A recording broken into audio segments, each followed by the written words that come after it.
All right, so this is not supposed to be a very intensive lesson like the ones we usually have.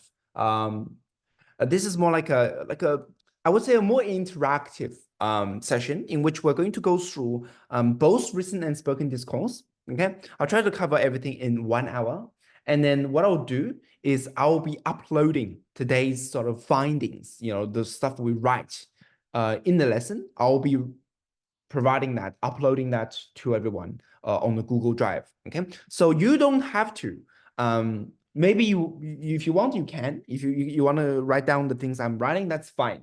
But I will be sending everyone the final document, the end result of what we're going to produce together. Okay, in this master language workshop regarding written and spoken discourse. Okay, so I'm going to be focusing on discourse features. Okay, today, just discourse features, because that's right there is already a lot of things. Okay, a lot of content to discuss. Okay, so let's get straight into it. Okay, because we have very limited time, so let's get straight into it. Okay, so discourse, you can divide that under, okay, or divide it into written and spoken discourse. Okay. Now, I've been marking a lot of ACs for the past few days, okay? And I'm giving people feedback slowly, okay? And so most people, if you have written an AC and sent that to me, I would return the AC to you in the next day or tonight, you know, very soon, essentially, okay? Now, I have been seeing a lot of discourse paragraphs, okay, from the ACs that were poorly written, okay? So I think today's lesson will be very helpful, okay? For those of you whose ACs have marked, who have received feedback regarding their discourse paragraph being either too short or irrelevant, having irrelevant examples, okay? So today we want to rectify that. We want to make sure that you know exactly what to write for written discourse, also for spoken discourse, okay? So discourse, you can divide that into written and spoken, okay? What is discourse? Okay? Discourse is essentially what? Connected sentences, okay, and also speech, okay, or utterances, okay. So written discourse is connected sentences, which means that discourse is above what? Above syntax. Okay? Spoken discourse is connected speech or connected utterances, okay. So this is a layer above syntax, okay. So written discourse, let's go through that first. The written discourse. Now, under written discourse, we have three things. Yeah, we've got, do we know? What are the three things? What are the three things under written discourse? Can someone tell me? Cohesion. Yep, cohesion. What else? Coherence. And? Is information flow. Very good. Cohesion, coherence, and information flow. Thank you. Okay. Now, information flow today we won't discuss. Okay, and the reason is because the yield. Okay, we talk about yield a lot. Okay, in English language, because yield is like, okay, what is the cost effectiveness of discussing the feature? Information flow is low yield. Okay, especially in ACs. Like you never discuss that, right? And the reason is because information flow takes a lot of time to discuss, but yields very little. All you can say is emphasizes. Yeah, it's not a lot, not really good. Front focus and focus is not that great. Okay, so information flow, I'm not going to discuss today. So not discuss today. Okay, because it's very low yield. What is high yield is cohesion and coherence. Okay, these two are very high yield. Okay, so let's go through what is cohesion. Now, many of you weren't actually there in the first 3 lessons of my program, which means that you would have missed out on my lessons on cohesion and coherence. Okay, so for those of you, you should have gotten access to the earlier recordings. You can obviously access that, but I'm gonna tell you straight away. Okay, so what is cohesion? And cohesion refers to the explicit structural links, okay, within the text. This is the very basic definition of cohesion. Okay, explicit structural links within the text. Okay, now, very importantly, you need to understand what is the key word in this definition. It's the word links, okay? So when you're elaborating cohesion, and cohesion in ACs or SQs, okay, your analysis, your elaboration, okay, your elaboration of cohesion or cohesive devices, okay, must, okay, comment on how the links are created, okay, within the text. Okay, and we're going to go through all the features of cohesion very shortly. Okay, and I'll show you how to briefly elaborate on every single one of them, commenting on how the links are created within the text. Okay, so cohesion is about, whether the text structure is linked, is glued, okay, is unified, is connected. Okay, so cohesion is about the structural connection. Okay, so the links, okay, can be in many forms. Okay, these links, okay, these cohesive devices, okay, are based on subsystems. Okay, in other words, you can have lexical cohesion, you have syntactic cohesion, you can have semantic cohesion, right? You can have even referential as well, okay? Referential cohesion. Okay, so these are essentially, okay, based on subsystems. Okay, so let's go through the highest yield features for cohesion. Okay, so high yield features of cohesion to discuss in ACs and SAQs. Does anyone know what is the top number one? Okay, what is the number one feature to discuss in ACs, SAQs? Lexical choice, like what do you mean by lexical choice? Lexical what? Lexical repetition, very good.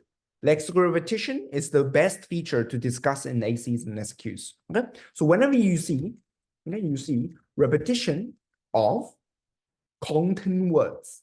Okay, so words with meaning, words with semantic value, they are called content words.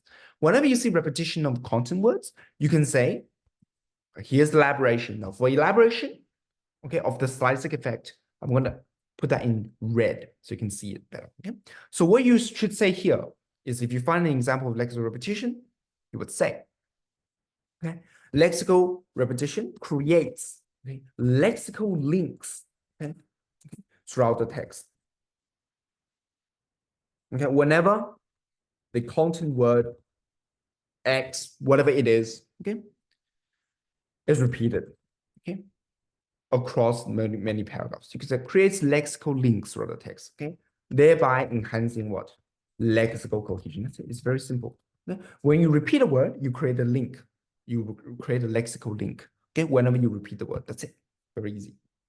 Okay, so that's the elaboration for lexical cohesion. Very lexical chain, lexical link, the same thing. Okay, all right, that's the first thing. Okay?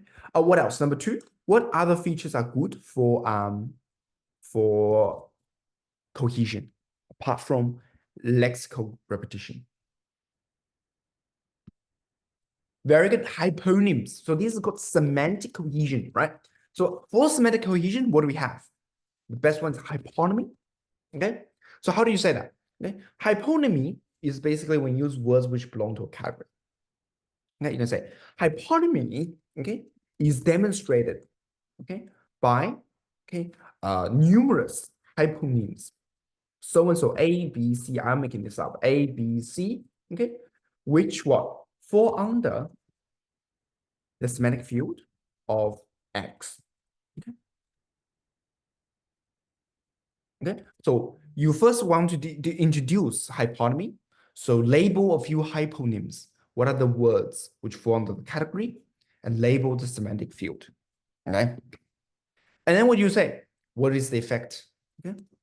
By, okay, ensuring that, okay, lexemes fall under the, okay, topic of, the hyponym of X, okay, the author, the writer, okay, creates what?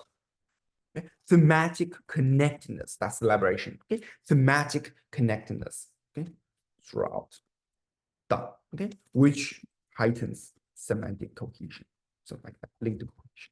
Okay, that's it. Very straightforward. Okay, so this bit here is your elaboration. Okay, so the red bits are where the marks are. Doesn't make sense. That's your elaboration. Okay, does it make sense? Very good. So two features. What else? Let me get this. What else? Very good. Okay, so the next We're talking about high yield features, top features. I define high yield as what? What is high yield? Short time. Okay, short time, easy to find features. Okay, or it takes a short time. Okay, a few words deliver a lot essentially. Okay, only needing a few words. Okay, not a lot. Okay, but high effect. So high yield in terms of getting the point across essentially.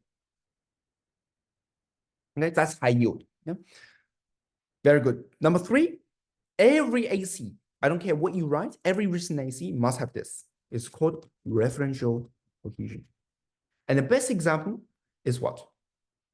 What sort of referencing? Not dictate. You might not always find dictate. You might not always find spatial, temporal. You might not always. Yeah. But anaphoric referencing is like 100%. Like you see it every time. Okay. You find a pronoun, find a random pronoun, and you see it. Okay. So you chase it. Okay. You find a random pronoun, and you chase it to see if it goes back. Yeah. So this is what you say. Okay. Anaphoric referencing. Okay. Anaphoric referencing is effective through the anaphoric pronoun. Okay. So and so, he, I don't know what, whatever, X, call it X. Okay. Which refers back to the aforementioned, referent, whatever, A, okay, say A. Okay. And okay, so that's By doing so, what happens? What is the link? You can say, oh, okay. The writer avoids what? Unnecessary repetition. Okay. Or people say avoids prolixity, beautiful word, verbiage, whatever. Okay, I'll write all this down. If you want fancy words, I'll verbosity, some of you like fancy words, by the way. I'll cater to that as well, right? Okay, so writer avoids all that. Okay. While what? Okay. You can also say reducing lexical density. Yes, I'll be uploading this document. Of course, I will. Okay. Reducing lexical density, okay, to enhance what? And referential cohesion. Something like that done. Very easy. Okay, so all that is, again, your elaboration. Okay, good. One more. Okay. So normally you need 3 features. Okay, normally 3 features will be fine. So what I'll write here is, okay, normally 3 features of cohesion will be fine for AC. Okay, because in the final paragraph of your AC for written discourse, you only need to what? You only need to have 5 features in total. Okay, so I'll write this up. Okay, final paragraph is cohesion and coherence, right? You only need what? Only need 5 features. So that's just 3 plus 2, right? 3 plus 2, which means 3 cohesion, 2 coherence, or 3 coherence, 2 cohesion. Okay, normally 3 will be fine. But what if you're doing SAQ? Okay, for an SAQ, at least 4.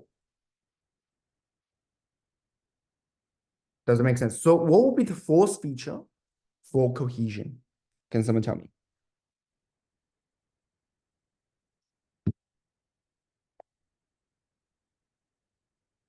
Yep.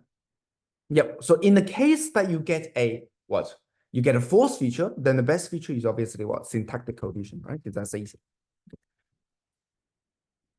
Syntactic cohesion. Okay. Now, syntactic cohesion may be many forms. There are different forms of syntactic cohesion, right? You can have ellipsis. Okay? You can have parallelism, right? That's also fine. Deixis is fine, but it's sort of repeated as referential. So I'm giving you like a whole new thing, like a whole new category of cohesion, right? Because just to avoid people saying, oh, you're repeating from the same field, substitution, essentially. Yeah. So essentially, you want to say, okay, I'll do a sample elaboration for ellipsis. Okay, let's say I'll choose ellipsis. Okay, so you can say ellipsis. Okay, of the constituent of the sentence. I don't know, A, B, C, whatever. Okay. requires, okay, readers to reconstruct the elliptic elements. Okay. So what's missing? Okay. And thus, okay, forge, okay, a syntactic link between, okay, the elliptic element and the ideas what, okay, reconstructed. Okay, so essentially it's a link between what is elliptic, what's not there, and what readers are able to reconstruct. That's it. That's the elaboration.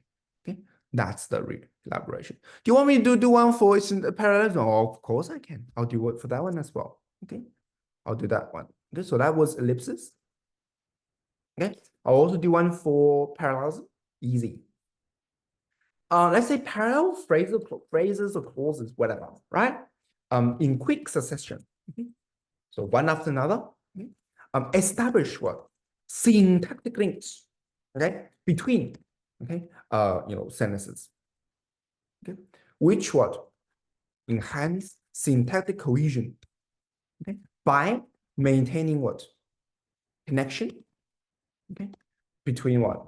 Within the paragraphs, sorry, within the paragraphs, okay, by maintaining a seamless connection, okay, connection within the body paragraphs, within paragraphs, something like that. Does that make sense? Obviously, you have to quote. Yes, obviously, you have to quote. I'm just giving you like a generic elaboration. So you would have to label what the parallel would be, what the ellipsis would be. Like all this, you would be like you would need to quote. Does that make sense? Yeah, lexical repetition. Does that make sense? So that's it. This, okay, to this point, we are done with all cohesion. Does that make sense? Yeah. Now, do we have any questions regarding cohesion?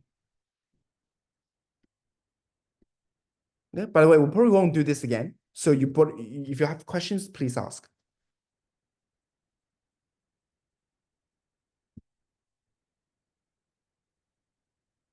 Any questions with what cohesion is, with how to elaborate cohesion in your ACs and SQs? Can you write one for substitution? Oh, substitution is very easy. It's very similar to ellipsis. Okay. Of course I can. Okay. I'll do it. I'll do it so it's clear and you get all the marks. Okay. Substitution of the I don't know, insert meta language with insert meta language. Okay, so you would have to have meta language when you're describing substitution. Okay, establishes a syntactic link between the two insert meta language. Does that make sense? Okay, melding the structures. Okay, seamlessly. Done. Substitution is when you use a word for another. Does it make sense? When you use one word to replace a whole longer. So basically, when the typically shorter expressions, okay, typically shorter expressions replace longer ones. Essentially, that's the whole point of substitution. When you use shorter expressions to replace longer ones. Okay. And if it's a pronoun that is used to replace something else, then that will be referential cohesion. So referential cohesion would mean more like a pronoun referencing. Okay. How do you link cohesion to contextual factors? Easy. So you would link cohesion mostly to function. So cohesion, typically you link to referential function, whatever the main function is. Okay. So if your teacher requires you, because I know a couple of your teachers do that, you to link cohesion to situational context. Okay. You can, number one, link to referential function. All right. Because if the text is cohesive, it gets the points across clear because the text is linked, yeah, better. So it gets the points across clear, right? So that's number one, okay? So link to rational function is very easy. Number two, you can link to register. And which register do you see more cohesion? Is it formal or informal? When do you see more cohesive devices? Is it for formal language or is it for informal language? What? What do you think? Come on, let's have a vote. How can you say informal? What are you saying? Huh? What are you saying? You haven't read the study design. What are you saying? Formal. Yeah? Why formal? Because formal language, what does it mean? Yeah, means what? More time and thought, yeah, and care, yeah, have been spent, right? In what? In crafting the elaborate structures, okay, within the text. Does that make sense? Yeah, of course, formality. So you link to formality. Does it make sense? Okay. So register and function will be my top links if you require to link cohesion to situation context. Does that make sense? Okay, now two of you asked the same question. Okay? Do you require all four features? Of course not. Okay? The 5-mark questions for SAQ, I would recommend having, for the 5-marker. All right, for the 5-marker, do it. All right. Typically the last question. Okay, do it. All right. But if it's an AC, just have 3 is enough. Top 3 is enough. Okay.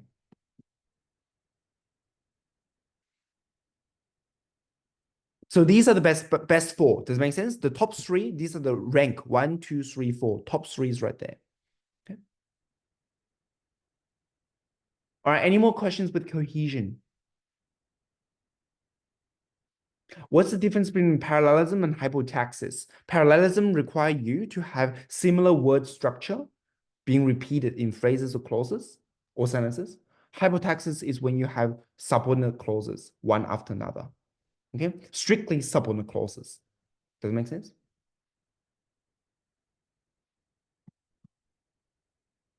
Good. Moving on to, should we move on to coherence? All right, so now for those of you who missed the earlier lessons in the year, the coherence is so important, right? Because there are 2 ways of linking to or explaining coherence. Who can remember?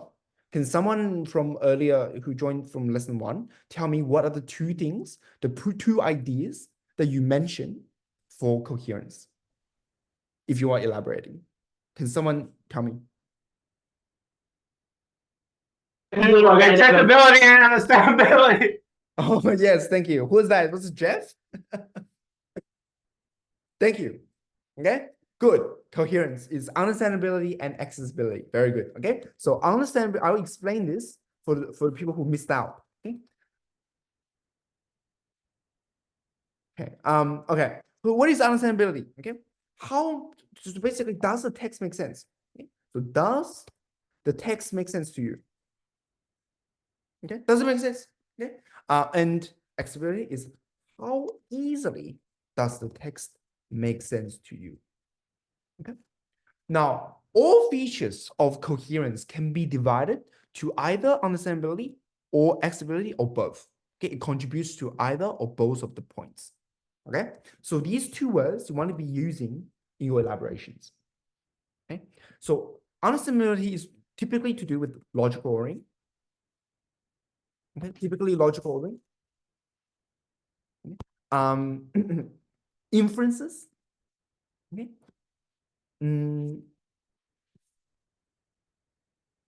Yeah, typically these 2. Okay. Formatting. So typically formatting, paragraphing.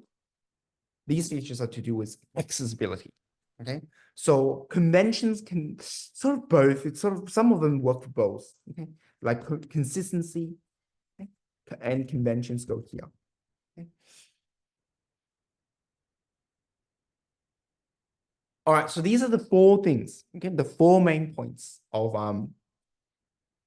coherence. Okay, there's only 4 main points: logical ordering, inferences, formatting, which includes paragraphing, headings, appendings, all that kind of stuff, and then consistency and conventions. Okay, so I'll put it in this way.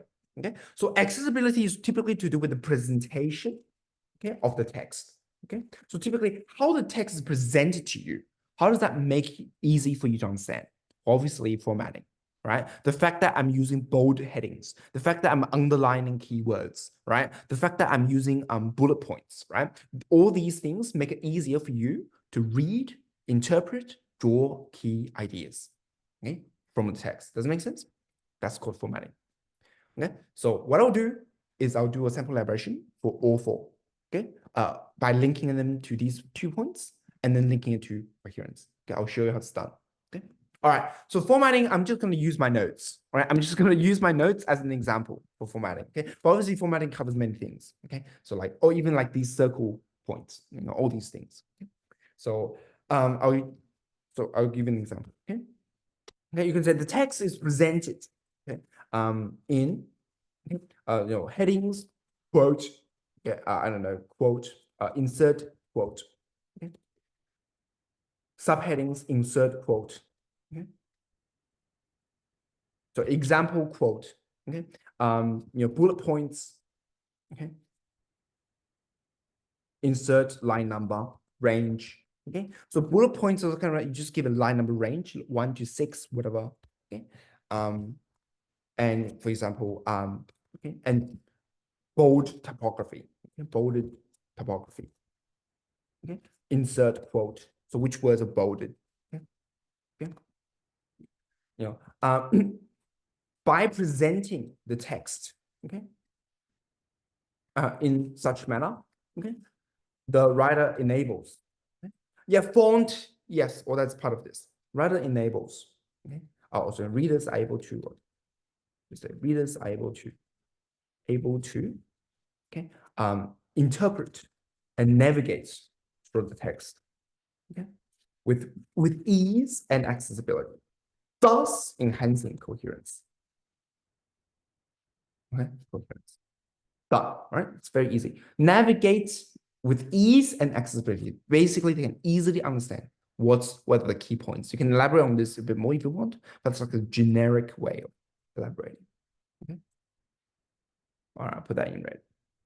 Does that make sense? So quote, quote, quote, quote, quote, explain. Okay. All right, that's the formatting done. Okay. Now, consistency and conventions, very, very simple. It's all to do with predictability. If something's consistent, it allows people to predict what's coming next. If something's conventions, okay, it conforms to people's expectations. So both of that allow people to predict what's going to happen next. Okay, so I'll do an example. The consistency of insert meta language, insert example. Okay, and I'll elaborate both of them together. Okay? And conventions of a insert text type. Stop, Del, stop. Calm down, calm down. All right, insert text type and insert example. Okay, so mention, you see here, I'm linking both features together, yeah? So consistency and conventions. Normally you would separate, okay, but I'm being lazy, I'll just combine. Okay, so I'll just say, normally you separate them, okay?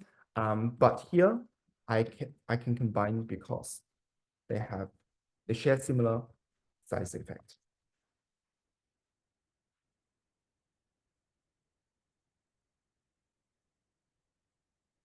All right, so the elaboration for consistency and conventions is that it allows people to predict, right?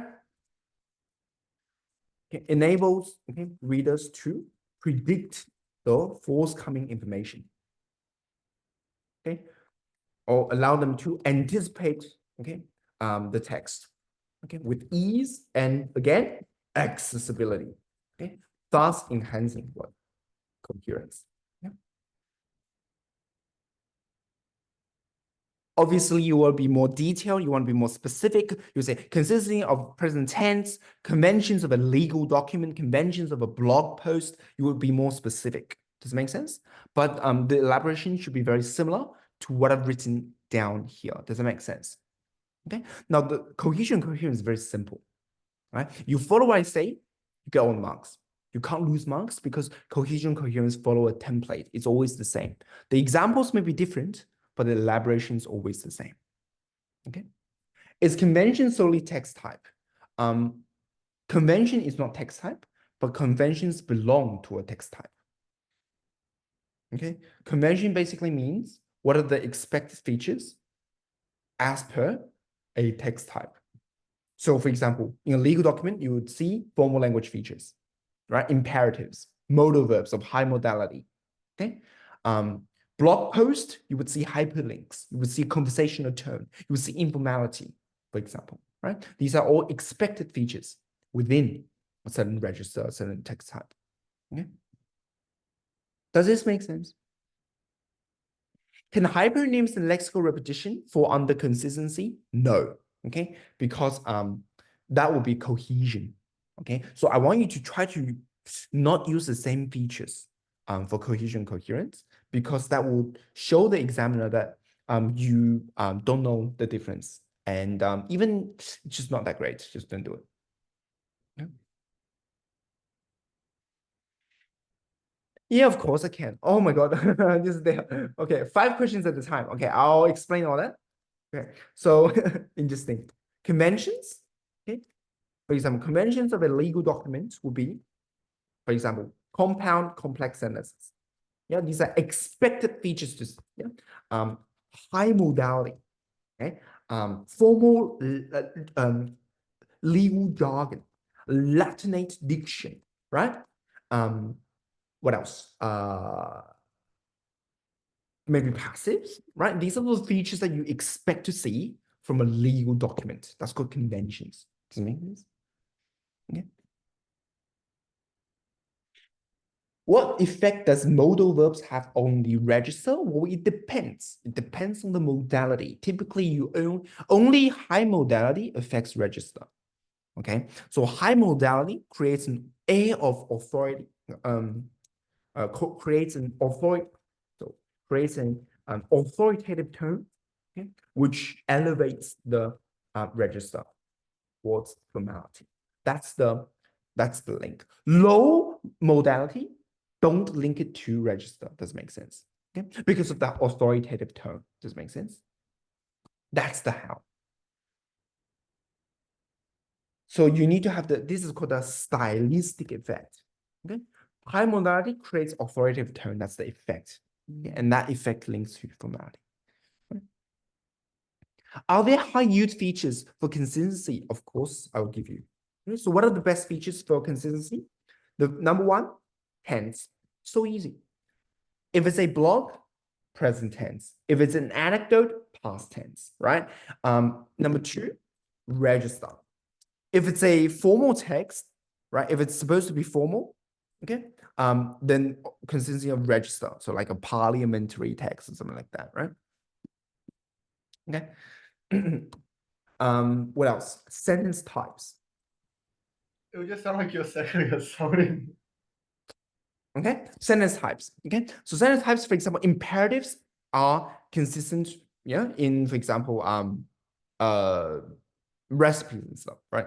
You see it all the time. Okay, so these are the best ones. Jargon, that's not jargon or slang. Okay, that's also good. Yeah.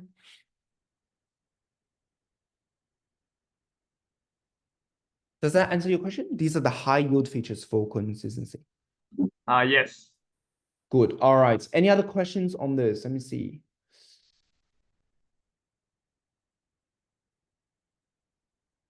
Oh, good. All right. So moving on to understandability. Okay. So essentially, with accessibility, just make sure that you mention this word in your elaboration. Okay.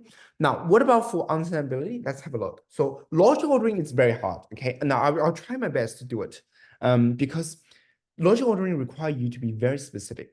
And right now, we don't have an example. And you really need your elaboration to be very specific. So both of these features needed to be very, very specific. Okay. So what I'm going to do is I can't actually elaborate logical ordering without a text as a reference. So what I'm going to reference is I'm going to reference House of the Week text. Do we all remember this? The 2017 VCAR. Right, the Low Sweeney text. Okay. All right. So logical ordering was very clear. All right. It was a real estate article. Right. So if you want to lead people to your house, right, what would you have? Well, you would introduce the suburb, which was Turak, the environment, and then you move to the facade, the exterior, and then you move to the interior, and then you move to the backyard, right? So you want to be able to explain that, okay, and link that to coherence. Okay? So let's have a look. Given link to situational context, given the subject matter, and text type, okay, as a real estate advertisement. Yeah. Logical ordering ensures, okay, readers okay, can easily understand, okay, it ensures that readers can easily visualize, okay, and understand, okay, detailed features, details of the house, okay, being sold, something like that. Okay, all right, and then you will explain how the logical ordering is created. So normally you would say, yeah, the text begins, okay, with a brief introduction, okay, of the surrounding environment. Okay, I don't know, the Turok suburb. Okay, insert line number range. So you give line number range. Always do that. Don't write the whole thing out. Okay, so like, I don't know, lines 1 to 6. I don't know. Okay, so okay. Before, okay, moving on to the house's exterior. Lines, I don't know, A to B. Okay. Okay. Then the interior decor. Okay. Lines C to D. Okay. Before finally. Okay. Before ending finally. Okay. Leaving with descriptions of the exterior of the another facade. Sorry, this is facade. Okay. And this is the exterior. Okay. Lines E to S. Something like that, okay, will be an example of how you describe logical ordering.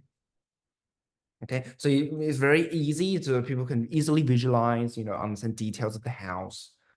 Okay, so this is how you elaborate. Okay, so as you can see, logical ordering is not really high yield, right? But if you get a coherence question, you have to do it, right? There's no other choice, right? But it's not very high yield because it takes a lot of time for very, just for one point, you know what I mean? Just for one point.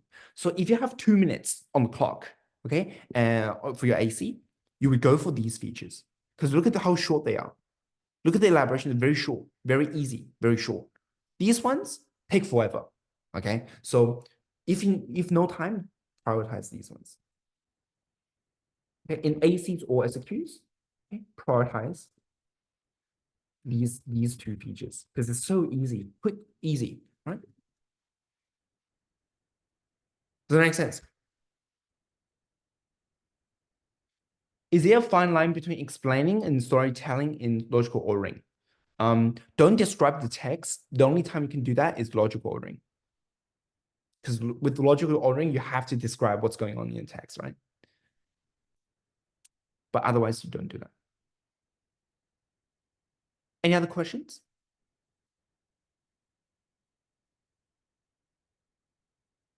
Do we have to quote specific lines from the text? Current user range, number range from language prac prac AC. Well, you lost the mark for that. What feature did you use? So what feature did you quote? Because normally they would accept line number range unless the feature is not spread across that line number range. Okay, so line number range, of course, you can do that. Okay, of course, you can quote line number range. No shit, of course you can. Just have a read the code essentially. Just example. Okay, but I'm sure maybe if you lose a mark on that, probably because the feature wasn't. If it's a very specific feature, you'd never do that. Okay, so if you have a specific feature, okay, or meta language, don't use line number range. You can only use line number range if the feature is spread out. Okay, if the feature is spread out or cannot be pinpointed, then yeah. So turn taking you can't do that, of course.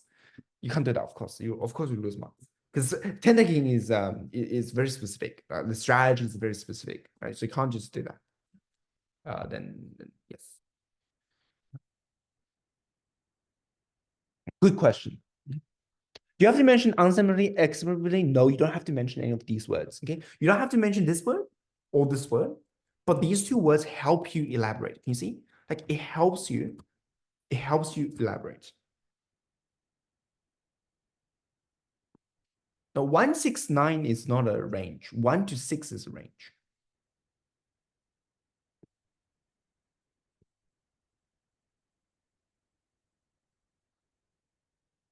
All right, any other questions on this stuff?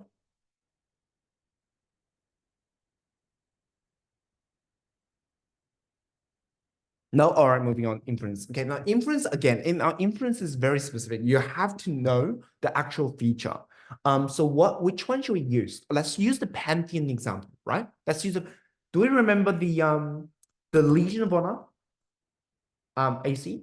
With the Pantheon example, there was a Pantheon example, Pantheon building reference in the text. And it's basically a memorial of honorable French people, okay, with monumental contributions to the nation's development, essentially, throughout history. So that's the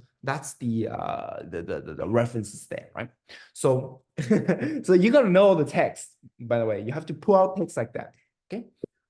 Anyway, so how do you elaborate inference?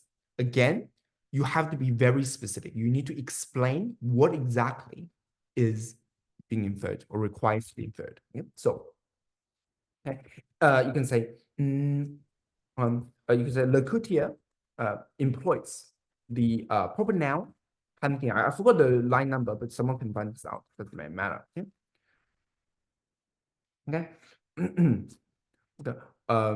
In which requires, okay, audiences what? Okay.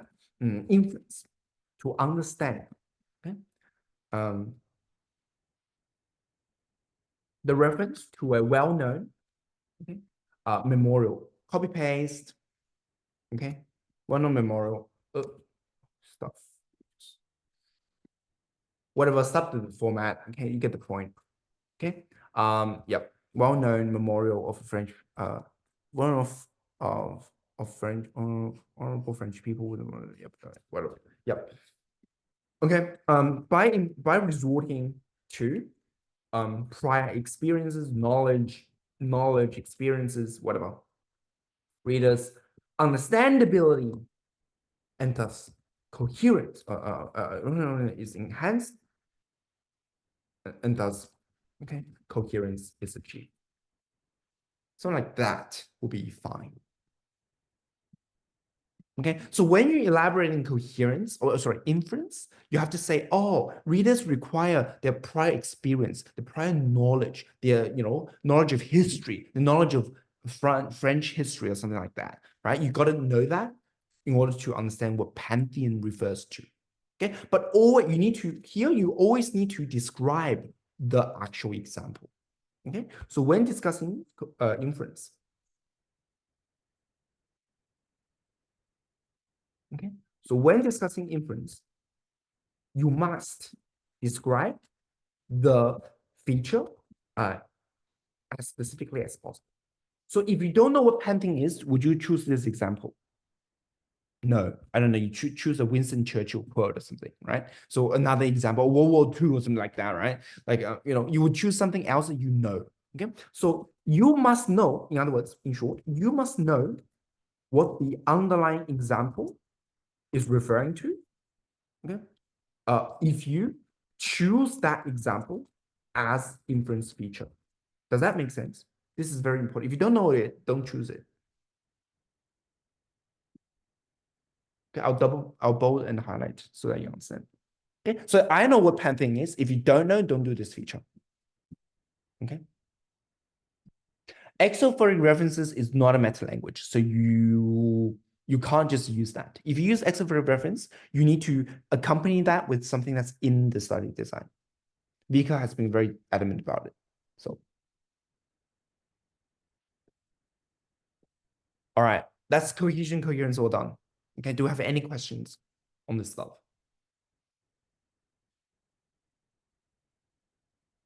Please, any questions? Does this elaboration make sense? Okay. In the meantime, what I'll do is I'll send you I'll send you this document. Okay, so everyone, please check the Zoom meeting, Zoom chat. I'm just going to send you this document right now. Harley, Yes, question? is this lesson being recorded? Yes, it is. Great. So this is going to be on the drive, right? Yes, it's going to be on the drive, but yes, and also the document will also be on the drive. But I'm just sending the document to everyone right now so that you can all, have a copy of this. Okay. Thanks, So- Harley. Thank you. Okay. All right. So that's all written discourse done. Do we have any questions before we move on?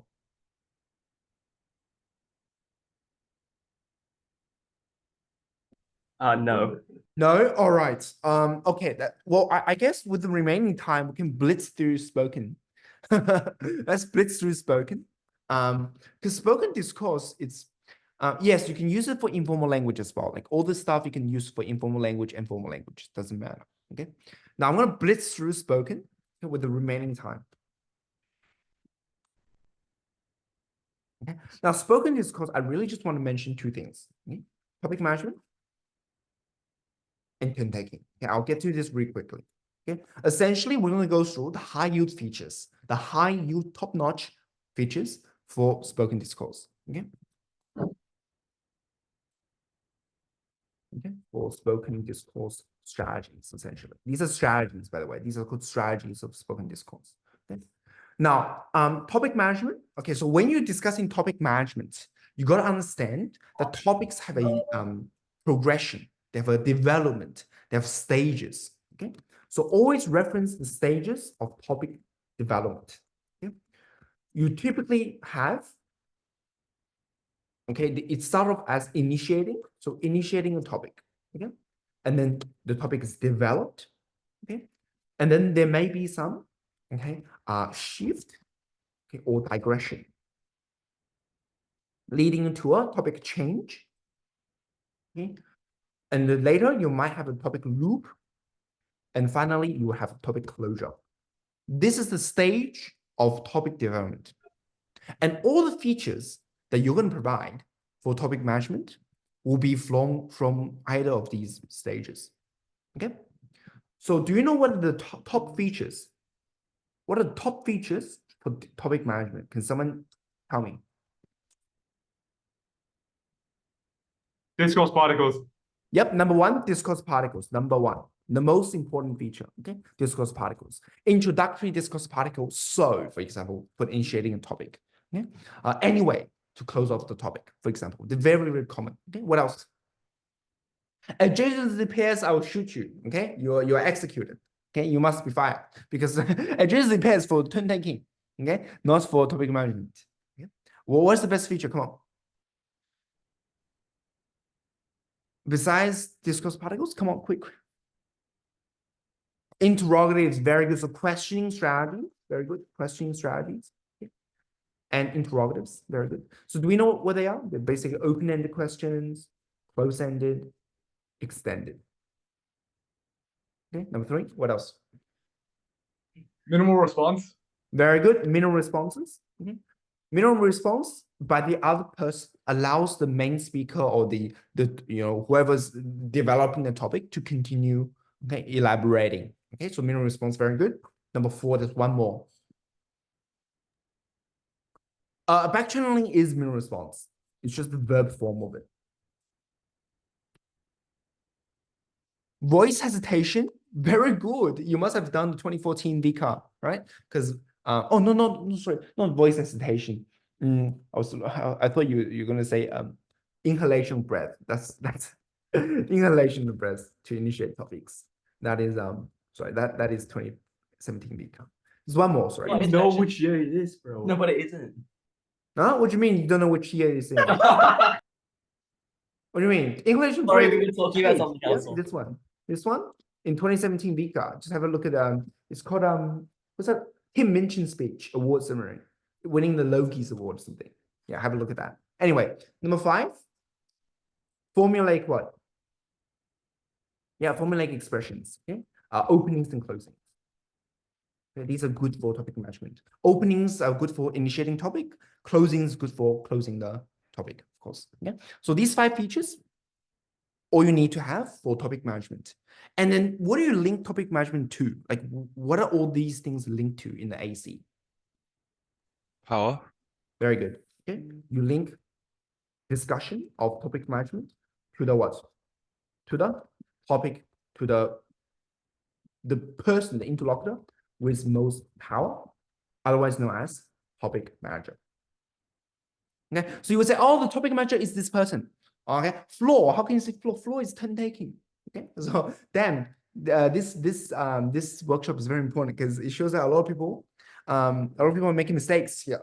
Okay, oh, making a lot of mistakes. Okay? So in your ACs, you would say, oh, who's the most person with the most power? Who's the topic manager? And you provide all these evidence to support that person's power. Okay, as topic manager. Yeah, that's it. Okay, any questions on topic management? Harley, would you say Hmm. that rising intonations and falling intonations can also assist in topic management? Or in developing the topic, yes. If you want to say in developing topic, like with rising intonation, but it's better to use for turn taking because it's extending the flow is better, right? That's what I thought, Dale. That's why I didn't. Yeah. Okay. So yeah, I would reserve intonation patterns with turn taking. Do we ever only discuss the topic manager? Of course you do, right? Why would you discuss the other person, right? Who doesn't develop topic? Oh yeah, well you kind of do because here it's like for the other person. So this is the only exception. The non-topic manager, the other person, right? Because the other person initiates minimal responses, which allow the topic manager to develop topic. Okay, and allow the topic manager to develop topic essentially. Okay. Anyway, examples for formulaic expressions. Oh, that's easy, right? So today we gather to commemorate the passing of our beloved, whoever, right? Yeah, so that's like a formulaic opening to introduce a eulogy, someone's passing, introduce a topic of. So Harley. Yes. So for things like inhalation of breath and also like pauses, would that usually be followed with a discourse particle? So like they pause and they say like, anyways, we move on to this topic. Usually They don't have to. They don't have to. They can use inhalation of breath or pauses as the feature itself, which initiates topic or shifts or loops or closes. Oh, okay. Yeah. It's very dependent on the actual text. The context. Yeah. Okay. Yeah. Okay. Very good. Any other questions on this point? No, let's move on. Okay.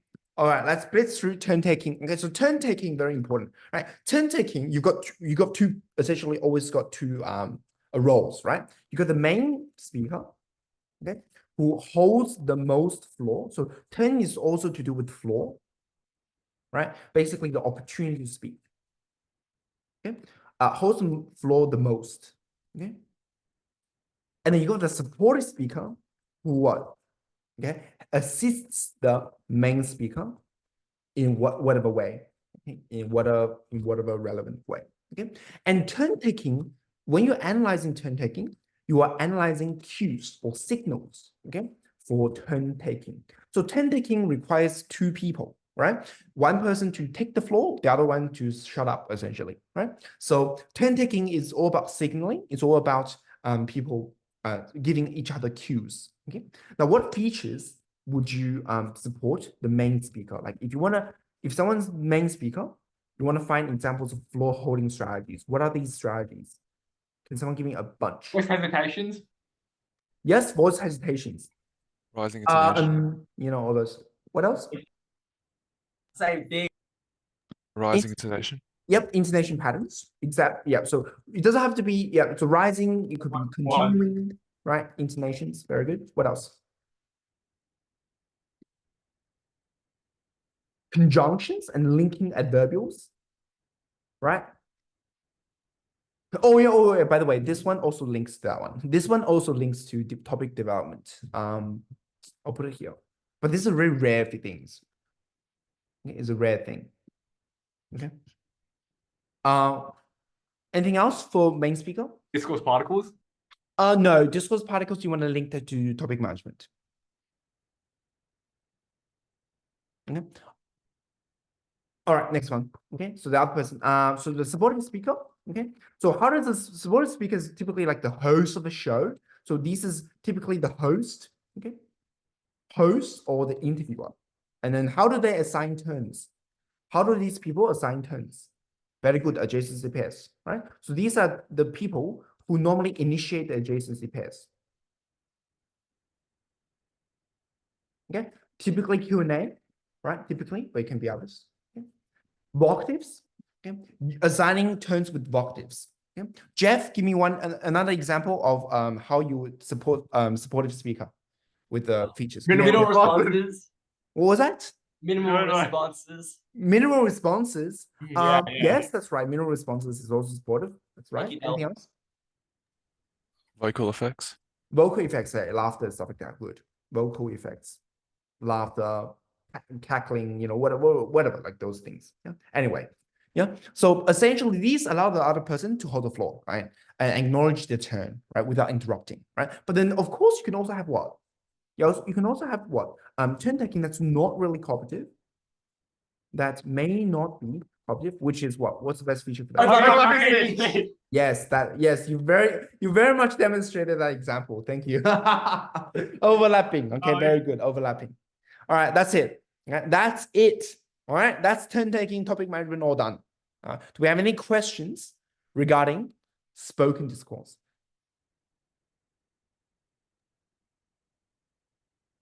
That's it. I mean, that's all the features there. Well, what else do you want to say, right? It's all the features are there. Right? Obviously, you can have a rare features, but like, you know, which lesson do we do stages of topic development? Topic lesson 4 or 5. Okay, one of those. Okay, 4 or 5. I can't remember that one. Could you upload this document? Yes, I will now upload this document before you go. Before you go, please download this revised edition of today's document. Okay.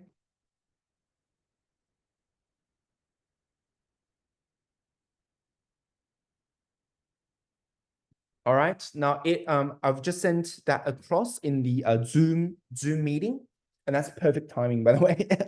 Get through all this. Also, can you reiterate why inference helps understanding? Well, if you can't infer, if you can't resort to your prior experience, if you don't get the reference I'm giving you, then you wouldn't understand the text, right? It wouldn't make sense to you, right? If you don't have the specialized knowledge, if I'm using a jargon that you don't understand because you can't infer, then you don't understand the text, right?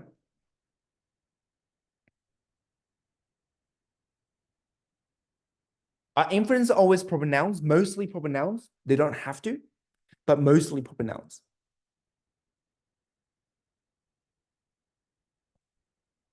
Any other questions? Which paragraphs do you talk about features like discourse strategies in? Yeah, so that's the body paragraph, Joshua. Okay. How can you describe this spoken discourse being mimicked in written? You do that in the informal language paragraph, and you say it replicates conversational tone, okay, or a spoken conversation.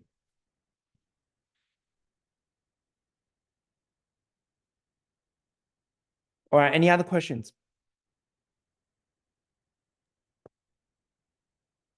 What are some inferences that are not proper nouns? Well, you see it when you see one.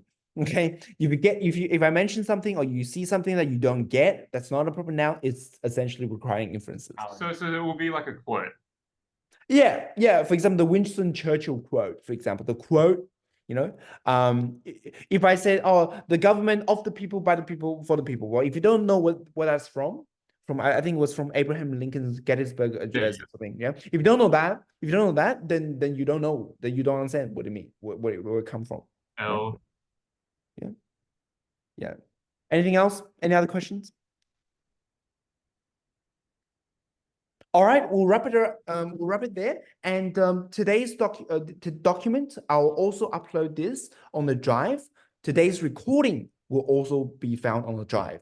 Please use the stuff we discussed today in your ACs, okay? Because I'm doing a lot of corrections right now because people are writing the wrong things. Okay. All right, I'll see everyone in class then. Okay. Oh, wow. All right. Thank you. See you all. Bye-bye. Thank you. Thanks, Bye. Ollie. Thank you. Bye-bye. Yeah. Leave.